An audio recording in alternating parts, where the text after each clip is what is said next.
Hey guys, it's Jill, and today I'm going to be making Philly cheese meatloaf.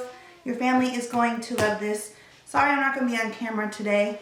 We're just going to focus on the food because I'm still really not feeling that great and I was just not up to putting on makeup and all that stuff. So anyways, we're going to go ahead and get started with the ingredients that you're going to need, and that is 2 pounds of ground beef. Right here I just have 2 1/4 pounds because that's how it comes at Walmart, like in these cans. It was cheaper that way. So that's what I did. You're gonna need 2 chopped onions. You're gonna need 2 chopped bell peppers. You're gonna need 12 slices of provolone cheese. You're gonna need 1 cup of panko. You're gonna need 2 eggs. You're going to need 6 tablespoons of Worcestershire sauce. You're gonna need some salt and pepper, which I don't have over here yet. You're gonna need a mixing bowl, and you're also gonna need a 13x9 pan. And the last thing you're gonna need is some garlic powder. So first we're gonna get started by putting the oven on to 350, and then we're going to start with sauteing the onions and the green peppers. I usually use a tablespoon of olive oil, but I don't have any olive oil, so I'm just going to spray generously. Did that come out right? I don't know. Spray very well the pan if you don't have any olive oil, but if so, just use a tablespoon of olive oil, which I'm sure you guys all have olive oil on hand. Put it on medium and just saute these jibbers.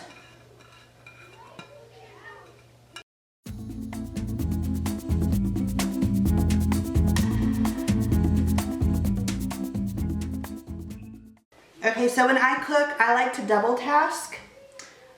So while the onions and the green peppers are sauteing, I'm going to go ahead and start with my meat mixture. I'm going to go ahead and put my ground beef in my mixing bowl.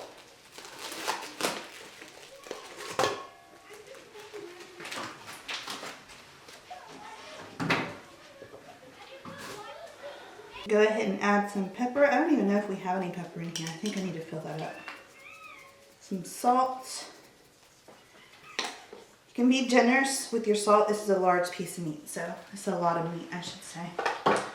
Alright, we're going to do 2 teaspoons of garlic powder.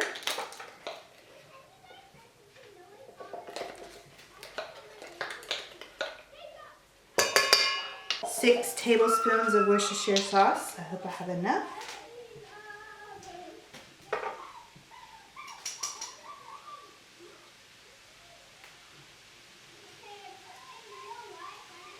This is going to serve 8, by the way. If you only need to serve 4, which we only serve 4, but I really love to have leftovers, and so does my husband. So I make a 2-pounder. If you only serve 4 and you don't want any leftovers, then just half everything. So it'll be 1 pound of meat, 1 egg, 3 tablespoons of Worcestershire, 6 slices of provolone, so on and so forth. So we're going to go ahead with the eggs.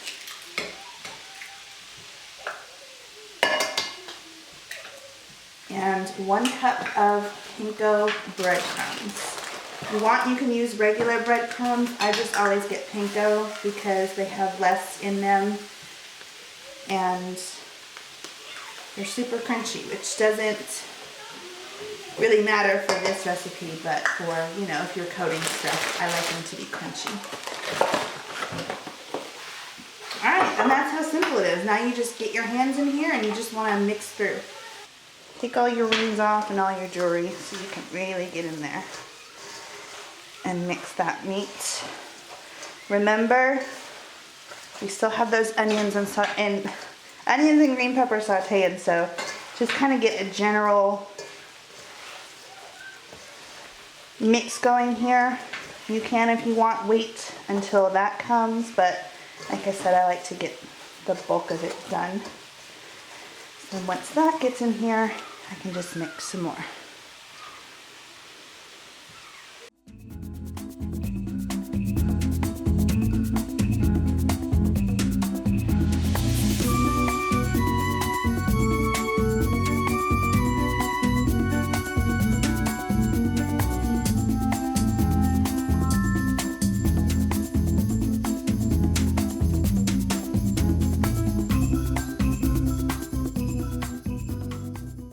you want to go ahead and separate your cheese.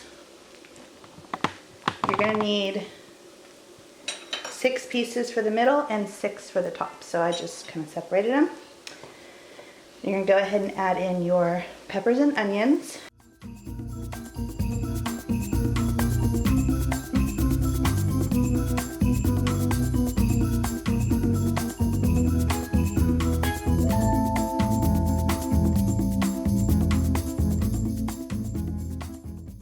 Score your mixture down in half. Take your 13 by 9 dish. Get half of the meat out and go ahead and start forming. And I will take extra peppers and onions. Just get it all in there.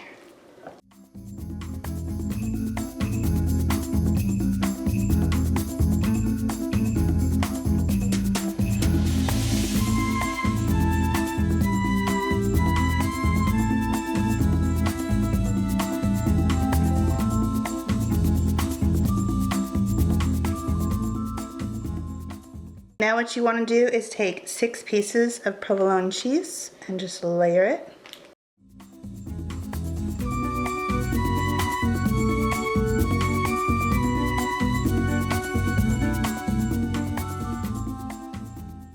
And then you add the rest of the meat mixture on top.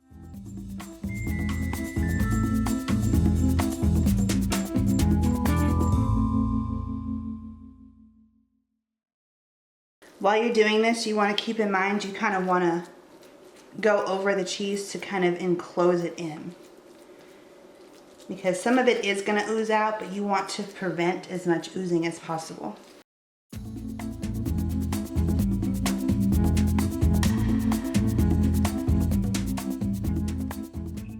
Okay, and then you just want to top it off with the last 6 pieces of provolone cheese.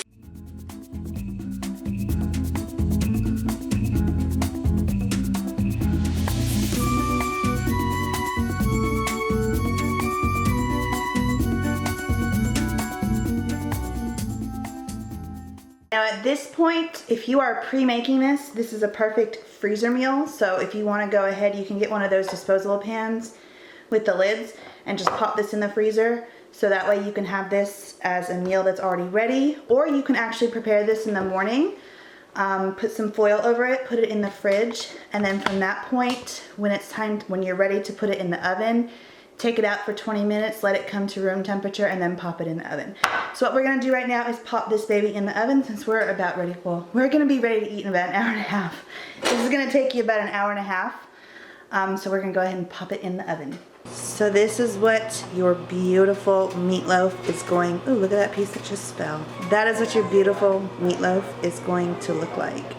It is delicious. I don't recall the last time when I made this, the top burning like that, but I actually like my cheese like that, so I don't mind it. So maybe cook it for about an hour because it still had 15 minutes left. I cooked this for an hour and 15 minutes. Or maybe you can just cover it. So that is the Philly cheese meatloaf. I hope that you guys enjoyed this video. Let me know if you try this and what you think, and we'll see you in the next one. Bye.